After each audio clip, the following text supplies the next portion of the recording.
Hello and welcome back to a new episode of Between the Bases. And today, we are not talking Yanks, we're talking baseball. There's a lot to talk about over the weekend. Let's start off in San Diego for Padres Dodgers. Dodgers taking 2 out of 3 from the San Diego Padres. Let's hear your thoughts on this game. Dodgers Padres. The which game? The first one? The whole series. On the series. All series. After game one, you saw the Padres. They made a whole meme about Clayton Kershaw making that sad face, Yeah, I saw that. and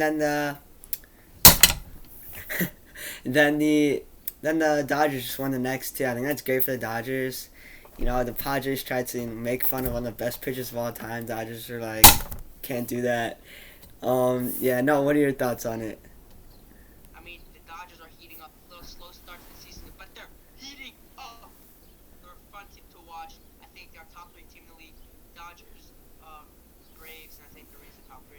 So let's talk about the Tampa Bay Rays. They beat our New York Yankees, but they're good. They looked good. They ran the bases well. They played well.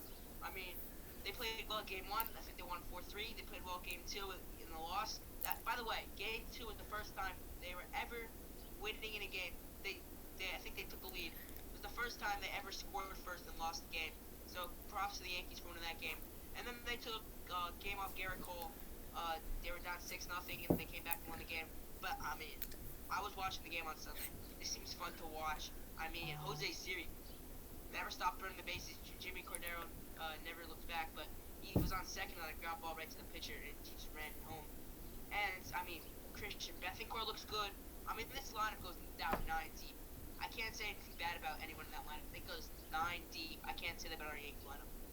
Yeah, the Rays. I mean, Noah, you said they played well game 1. I think the Yankees should have won that game. You saw the Jake Bowers. He terrible route to that ball. I got a terrible drop on it. Dropped it. I think the Yankees were gonna win that game if that play never happened. Also, I mean, yeah, they yesterday in that game talked about the Jose Siri play, and that was smart baseball. The Yankees also should have won that game, 100%. The seventh, I mean, I know we're not like talking all about the Yankees this episode, but 7th, 8th, 9th, and 10th, Yankees have runners on base. None of them scored, none.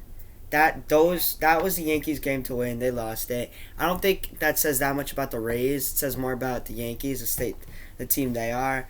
I'm still not totally convinced about how good the Rays are. I mean, they have like 3 guys, the OPS over 1, but I mean, I'm not too convinced about them. That series showed more about the Yankees not being able to win than the Rays just being amazing. The Yankees play the A's in that big game. The A's play the Royals, so I don't think we're going to talk about the A's Royals. They have 2 worst teams in the league.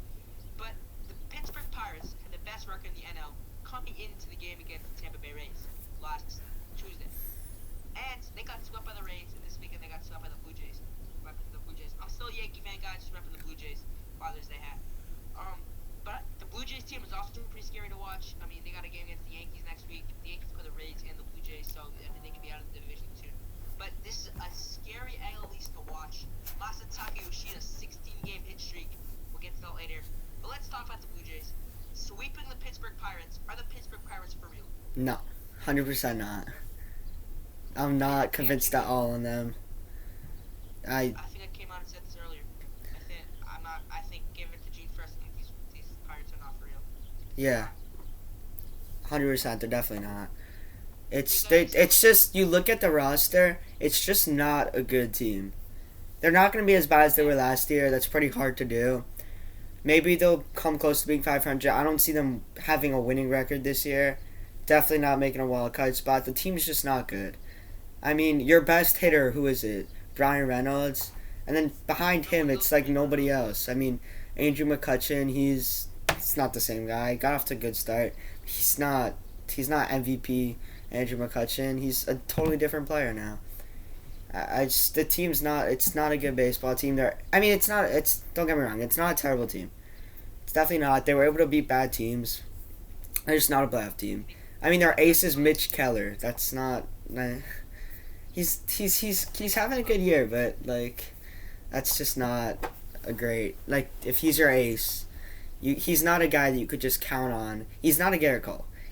He's not a guy you could count on to give you 6 scorers when you really need it in a playoff game. He's just not. He's young. He has good stuff, but he's just not there yet. Yeah, I mean they got exposed this week against the Blue Jays and Rays, but the Atlanta Braves. Let's move on to the Atlanta Braves. I think they took 2 out of 3 from the Baltimore Orioles. Atlanta looks good. I mentioned it before at the Rays. You go 9 down. It's not a bad person you can say about that in the lineup. I don't think you can say anything bad about anyone in the Braves lineup. Yeah, the Braves have a great team. That Sean Murphy trade was a great move. Sean Murphy's a great catcher. He had like a 760 OPS last year, but on a that was including playing in Oakland. I believe when the A's were away, his OPS was 800.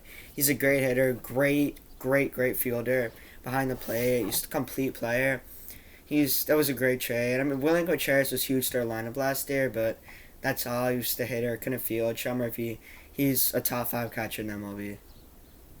I mean, the Yankee fans are acting like the sky's falling, but the Astros and the Mets have worse records. Yeah, that's great. That's great to see the Astros having a losing record.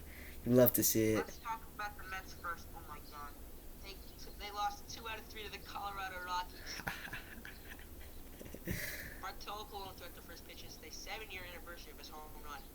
But let's focus on the Mets. They're gonna have to find it eventually. They're a good team. I mean, I hate to admit that, but they're a good team. But they haven't shown it. Scherzer's hurt again. Verlander only made 1 start this year so far. I mean, they have a good lineup. I don't know what happened to Alonso. Their lineup hasn't been hitting. It hasn't been hitting well. Starling Marte hasn't been good. I don't. Scoreboard's fault. What? It's the scoreboard's fault. Oh yeah. Have you ever played on in City Field in MLB The Show?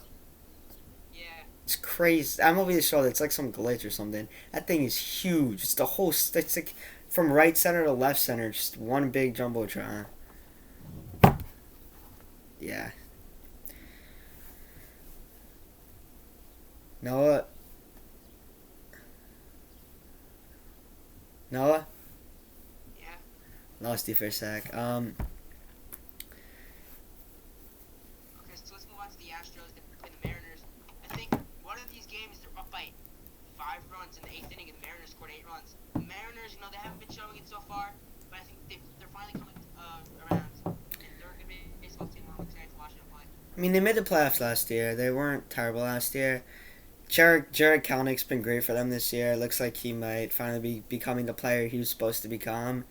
Teoscar Hernandez, that was a good trade. Got Julio Rodriguez, one of the best young players in MLB.